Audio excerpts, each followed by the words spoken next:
ইরানের রাজধানী তেহরানের কাছে আরও একটি ইসরায়েলি F-30 স্টেট যুদ্ধবিমান ভূপাতিত করা হয়েছে বলে দাবি করেছে ইরানের এক ঊর্ধ্বতন কর্মকর্তা।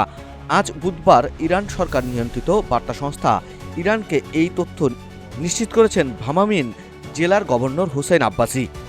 তেহরানের দক্ষিণে অবস্থিত ভামামির শহরের কাছাকাছি এই যুদ্ধবিমানটি ভূপাতিত করা হয় বলে জানান তিনি। আব্বাসি বলেন, তেহরানের উপকণ্ঠে ভামামির এলাকায় একটি ইসরায়েলি F-35 যুদ্ধবিমান ভূপাতিত করা হয়েছে।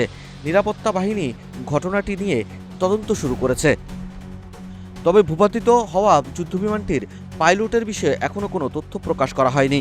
ইরানি সূত্রের বরাত দিয়ে বলা হয়েছে, গত শুক্রবার 13 জুন ইসরায়েলের বড় ধরনের সামরিক অভিযান শুরু হওয়ার পর থেকে এটি পঞ্চম ইসরায়েলি যুদ্ধবিমান যা ভূপাতিত করা হয়েছে বলে দাবি করা হলো।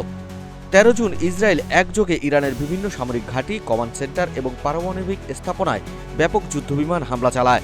এই হামলায় নিহত হন ইরানের chief of staff general, Islamic revolutionary guard কর্পসের প্রধানসহ বেশ কয়েকজন শীর্ষ কর্মকর্তা সহ এবং 9 জন পরমাণু বিজ্ঞানী। ওই হামলায় এখন পর্যন্ত 224 জন বেসামরিক নাগরিকের মৃত্যুর তথ্য প্রকাশ করেছে ইরান। এর পাল্টা জবাবে ইরান ব্যালিস্টিক ক্ষেপণাস্ত্র দিয়ে ইসরায়েলে হামলা চালায়। ইসরায়েল ইরান এই সাম্প্রতিক সংঘাত আন্তর্জাতিক মহলে বেশ উদ্বেগ সৃষ্টি করেছে।